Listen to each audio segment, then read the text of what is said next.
അഞ്ചാം തീയതി, 6-ാം തീയതി, 7-ാം തീയതി, 8-ാം തീയതി. മഹാത്മാഗാന്ധി, ഇന്ദിരാഗാന്ധി, സൂര്യാഗാന്ധി. സൂര്യകാന്തിയോ? എന്തിനാ ഹംസാക്ക നമ്മളിങ്ങനെ എക്സസൈസ് ചെയ്യണേ? മുരുക, ആരോഗ്യമാണ്. കഴിഞ്ഞ പ്രാവശ്യം തന്നെ മലപ്പുറം ബഡ്ജറ്റിൽ ഓഫർ ഇട്ടിട്ട് ഹംസക്ക് തിരക്കൊണ്ടത് അടുക്കാൻ പറ്റിയില്ല. പെണ്ണുങ്ങളടക്കഞ്ഞെടുത്ത് പിന്നീക്കാണ്. ഹംസക്ക് അതൊരു മോശത്തിലാണ്. ഇപ്രാവശ്യം നടക്കൂല.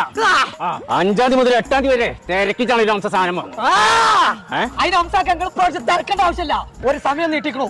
2 മണി മുതൽ 10 മണി വരെ ആക്കിയിട്ടുണ്ട്. അങ്ങനെ ആക്കിക്കണേ ഓൽക്കുന്നു. അല്ലെങ്കിൽ ബഡ്ജറ്റ് ആരാന്നുള്ളത് ഹംസാകും. ഹംസാഗാന്ധിക്ക് ബോംബെ ഹംസക്ക് എന്ന് പറയടാ. ബോംബെക്ക് ഹംസ. ആ പാലുകൾ എടുത്താ അത് ഞാൻ കുടിച്ചു. വീട്ടിൽ മാർക്കത്തേക്ക് പാല് കുടിച്ചിട്ടുണ്ട്. പട്ടപട ഇവിടെ ഉണ്ടായിരുന്നു. ബഡ്ജറ്റിക്ക് വളരെ ആരോഗ്യമായി. ഇനി 5-ാം തീയതി ആയി കിട്ടിയാൽ മതി.